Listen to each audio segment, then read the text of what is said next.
Hello বন্ধুরা, welcome to my channel. তো আজকে এখানে আমি বানাচ্ছি, দেখো, আলু, কুমড়ো, সয়াবিন, গাজর সব কিছু মিলিয়ে একটা ইজি সবজি যেটা তাড়াতাড়ি খুব হয়ে যাবে। তাহলে চলো ভিডিওটা স্টার্ট করা যাক। প্রথমে প্যানে অল্প তেল দিই, তেলটা একটু গরম হলে ওর মধ্যে অল্প করে পাঁচফোড়ন আর দুটো তেজপাতা দিয়ে দিয়েছি। একটুখানি ভাজা ভাজা হলে এর মধ্যে আমি সবজিগুলো দিয়ে দিচ্ছি। সয়াবিনগুলো এখানে কিন্তু আমি আগে থেকে সেদ্ধ করিনি, এই সবজির মধ্যেই কিন্তু রান্না করব। সব সবজিগুলো এখানে আমি দিয়ে দিচ্ছি।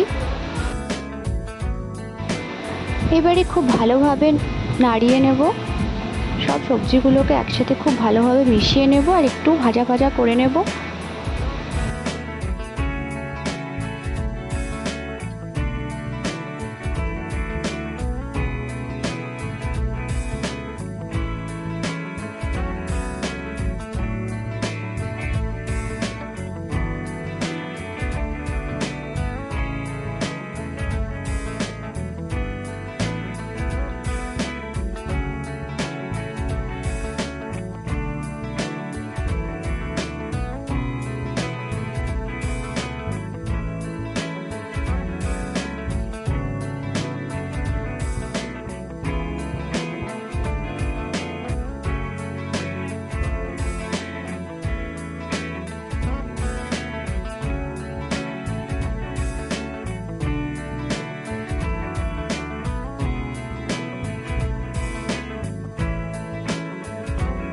এরপর এর মধ্যে দিচ্ছি 3টে বা 4টে কাঁচা লঙ্কা, তোমরা চাইলে এর থেকে বেশি দিতে পারো। এরপর দিচ্ছি স্বাদ মতো নুন আর অল্প হলুদ।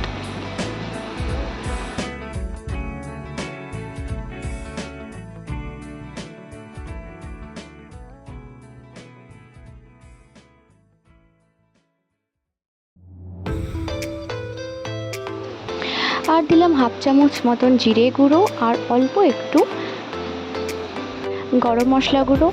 এরপরে খুব ভালোভাবে সব কিছু একসাথে মিশিয়ে নেব। লঙ্কা গুঁড়োটা এখানে স্কিপ করে গিয়েছিলাম, তো অল্প পরিমাণ এখানে আমি লঙ্কা গুঁড়ো দিচ্ছি।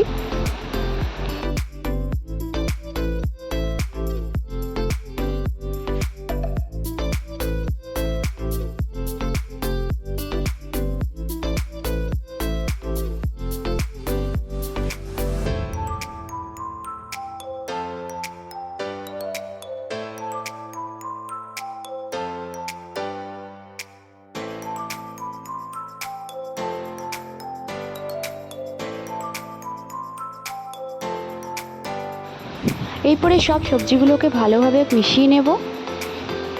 এখানে কিন্তু আমি কোনো অতিরিক্ত মশলার ব্যবহার করছি না, যেমন আদা, পেঁয়াজ, রসুন বাটা কিছুই দিচ্ছি না।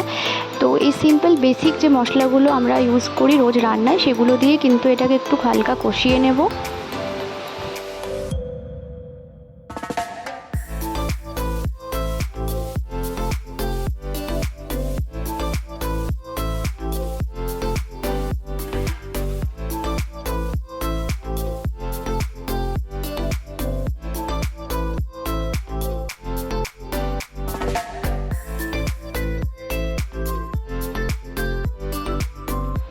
দু তিন মিনিট একটু ভালো করে কষিয়ে নেওয়ার পর এটা একটু ভাজা ভাজা হয়ে গেলে কিন্তু এর মধ্যে আমরা জল দিয়ে দেব।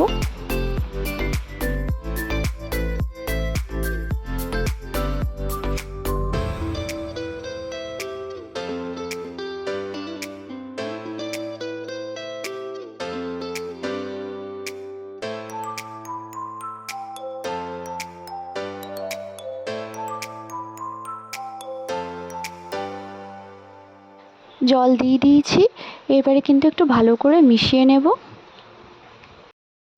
এরপর কিন্তু মিডিয়াম ফ্লেমে 10 মিনিট মতন রান্না করলে কিন্তু এই ইজি সবজি রেসিপিটা কিন্তু তৈরি হয়ে যাবে। নিরামিষ দিনে বা কখনো কখনো এমন হয় যে আমাদের রান্না করতে একদমই ইচ্ছে করে না, তখন কিন্তু তোমরা এই সহজভাবে রেসিপিটা ট্রাই করতে পারো। এটা কিন্তু খুব টেস্টি হয়। এই ইজি রেসিপিটা যদি তোমাদের ভালো লেগে থাকে তাহলে অবশ্যই ভিডিওটিকে লাইক করে চ্যানেলটিকে সাবস্ক্রাইব করে পাশে থেকো। দেখা হচ্ছে পরের ভিডিওতে। Till then tata and thanks for watching.